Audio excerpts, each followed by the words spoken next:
এটা হচ্ছে বর্ষার আগমনী বার্তা।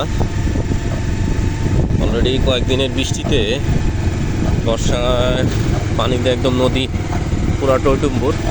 দেখেন পুকুরের নদী একদম পানিতে বইরা গেছে, আরও পানি আসবে সামনে। শ্যামল সবুজ আমাদের এই বাংলাদেশ। আসলে বাংলার রূপ সবাই যারা দেখছে তারাই শুধু বলতে পারে যে এই বাংলার রূপ কত সুন্দর।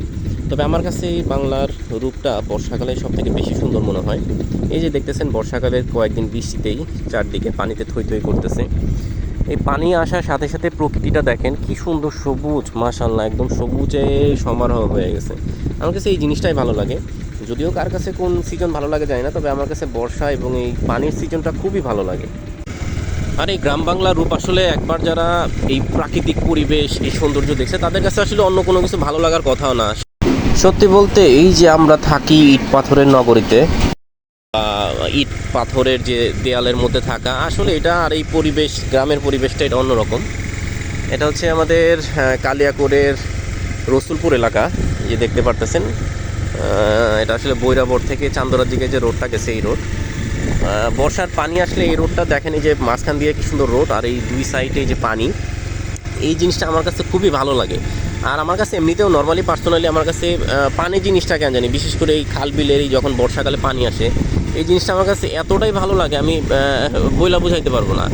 এক হচ্ছে আমার কাছে বান্দরবনের পাহাড়, আর দ্বিতীয় হচ্ছে আমাদের এই এলাকার এই প্রাকৃতিক পরিবেশ। এই দুইটা জিনিস আমার কাছে খুবই ভালো লাগে। বিশেষ করে মনে করেন বিকালবেলায় নদীর পাড়ে বৈশা এই বাতাস, এই পানির কলকল শব্দটা উপভোগ করা, আসলে এটা সবার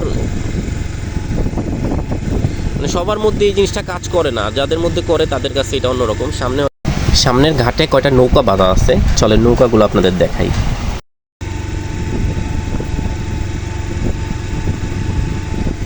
আর গ্রাম বাংলার রূপগুলোই অন্যরকম। এই যে মাঝে মাঝে অটোরিকশা যাইতেছে, গ্রামের মেঠো পথ, আর যে ওই যে দেখেন ওইখানে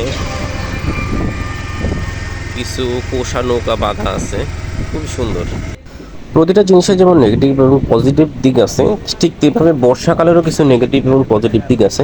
যেমন হয়তো আমার মতো অনেকের কাছে বর্ষাকালটা খুব ভালো লাগে পানি দেখতে, কিন্তু এই যে দেখতেছেন যে মানুষ পানিবন্দী হয়ে আছে, এই পানিবন্দী মানুষগুলোর জন্য আসলে বর্ষাকালটা একটা অভিশাপের মতো। তবে বর্ষাকালে আরেকটা জিনিস যেটা হয়তো অনেকের পছন্দ হতে পারে, সেটা হচ্ছে এই যে মাছ। বর্ষাকালে আসলে খাল বিল থেকে শুরু করে সবখানে প্রচুর পরিমাণে মাছ পাওয়া যায়, যে মাছটা আসলে অন্য সিজনে অতটা পাওয়া যায় না। আসলে সবকিছু মিলিয়ে ঝিলাই মানুষের জীবন, মানুষের বাঁচার আকুতি, মানুষ বাঁচে এইভাবেই। ধন্যবাদ সবাইকে, আজকের মতো আল্লাহ হাফেজ, আসসালামু আলাইকুম, ভালো থাকবেন সবাই।